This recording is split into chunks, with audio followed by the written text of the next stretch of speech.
Well, if you've ever found yourself saying, I just couldn't help myself when you ate too much of the wrong food, you just might be right. A lot of people put a lot of work into making sure we keep on eating.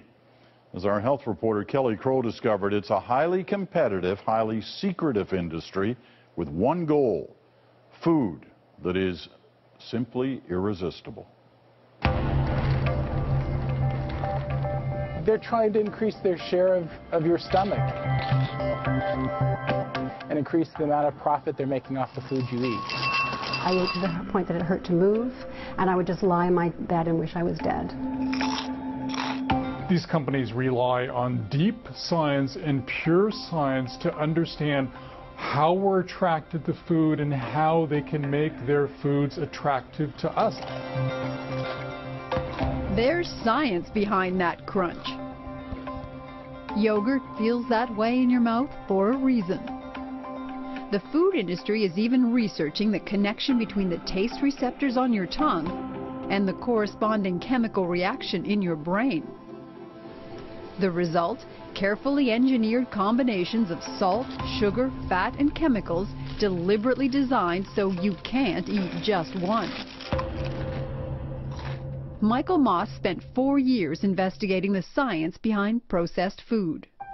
I was totally surprised. I spent time with the top scientists at the largest companies in this country, and it's amazing how much math and science and regression analysis and energy they put into finding the very perfect amount of salt, sugar, and fat in their products that'll send us over the moon. A search through a database of scientific papers and food industry patents reveals the extent of the science behind food engineering. Chemistry, physics, biology, all commandeered into the service of making profitable food. Here's a process for enhancing the cheese flavor without the cheese, where starting materials are proteins and fats, which means the amount of expensive cheese can be reduced substantially.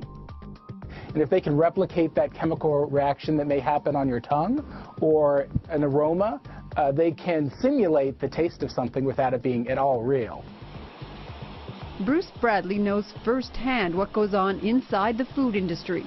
A former executive at several large food companies, he's now a writer and industry critic.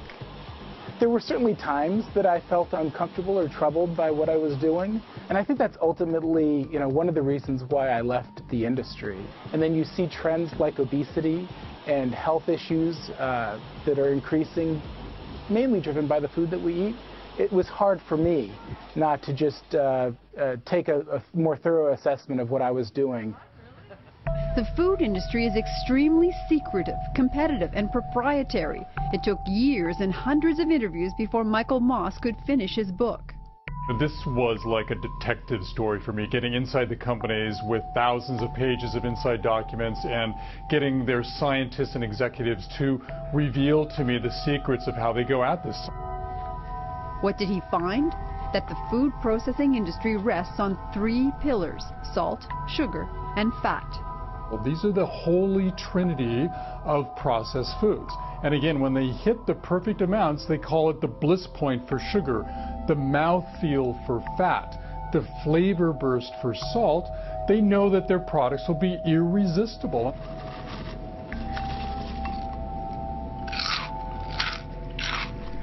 Salt, sugar, and fat in combinations nature never intended. And increasingly, scientists agree there is evidence that these highly palatable foods can be addictive. Yeah, well, for me, I'll be spooning or reaching or whatever, and I'll be thinking, I've got to stop, I've got to stop, I've got to stop, and I just don't stop. Her name is Pat, and she's a food addict. I was desperate when I was a food addict. It was really, really devastating, and I felt powerless and ashamed, and it was horrible. Her kitchen is a battleground. Every meal a challenge to remember that for her, even a taste of sugar can set her back. Seeing food will trigger it. Advertising for food will trigger it. These foods are so addictive, so appealing. Every cookie is crammed with joy. There are many food addicts who say that even long after the food stopped causing us joy, long after it started causing us misery, we still couldn't stop. How about one of those chips? Just one. So it becomes hardwired, and it's very hard to overcome. Bet you can't eat just one. And while the industry hates the word addiction more than any other word, the fact of the matter is that their research has shown them that when they hit the very perfect amounts of each of those ingredients, they'll send us over the moon. Their products will fly off the shelf, we'll eat more, we'll buy more, and as they are companies, they will make more money. We're activating those limbic structures. Francis McGlone is a neuroscientist. Brain system. As part of a BBC program, he put a British chef into a brain imaging machine and fed him chili. Every 38 seconds, Ashley had a drop of chili oil squirted on his tongue. And watched as the heat from the chili peppers triggered a release of feel-good chemicals in the brain. The consequence of that low level of pain is that it floods the brain with its own natural opiates. Francis McGlone was a pioneer, one of the first neuroscientists to work in the food industry. He spent 10 years doing neuroscience for Unilever, one of the world's largest food companies. As a basic neuroscientist, I was able to look at the mechanisms that basically drove preference for various types of food. Using neuroscience, Unilever made headlines with this finding: ice cream tickles the brain. Just one spoonful lights up the happy zones of the brain in clinical trials, the company reported. This is the other part of the body that fascinates food scientists, the mouth, the way food breaks between the teeth, the pressure of the bite force, the sound of the crunch.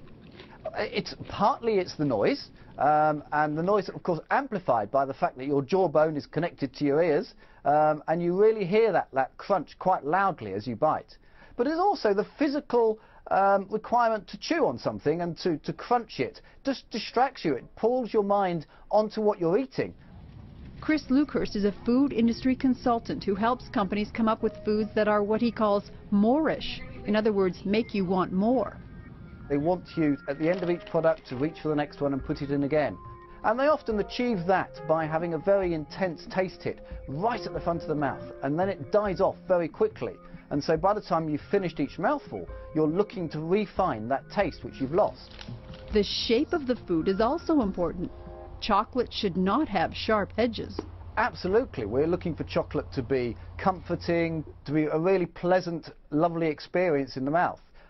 Melt is a very soft experience, and if it's got sharp corners, you're really spoiling that and actually setting the consumer on edge slightly before they get the melt. Food scientists know what it takes to trigger the brain to stop eating. They call it sensory-specific satiety. And that's an expression that says when foods have one overriding flavor, if it's attractive, it'll be really attractive to us initially, but then we'll get tired of it really fast. And so these companies make a concerted effort to make their foods not bland, but really well blended. And why can't you stop at just one? It's called vanishing caloric density. Vanishing caloric density applies to those things like Cheetos that melt in your mouth. And what happens is then that your brain gets fooled into thinking the calories have vanished. And you're much more apt to keep eating before the brain sends you a signal, hey, you've had enough. Welcome to the Sensory Sciences Lab at the University of Guelph. Can one person from each group come here for a minute? This is teaching the students how to set up a sensory test. So all the students in this class are learning the basics of conducting sensory evaluation research, because it's not as simple as eating a food. They're different in ingredients, and what we're looking for is to determine which one is preferred or accepted by people. So in this case, it's actually a different sodium levels. So which one did you like better? I liked the second one better. The salty one? The saltier one, yeah. Because these products must be able to sit on the shelves for months, many of the ingredients have nothing to do with taste, but act as preservatives and chemicals to control the appearance and texture, and a series of ingredients known as flavor enhancers to trick the brain into tasting something that isn't there. There's tremendous amounts of money spent behind creating tastes and smells that feel real, but in reality are completely artificial. Because without flavor enhancement, no one would eat it. It would taste horrible. You would just, you'd want to spit it out. One food company made a special batch of crackers for Michael Moss to taste without any salt at all. It was a god-awful experience tasting those things. Normally, I can eat Cheez-Its all day long, but the Cheez-Its without the salt, I couldn't even swallow them. They stuck to the roof of my mouth.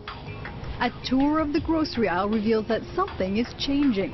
Suddenly, cookies boast health claims. Chips have whole grain and fiber.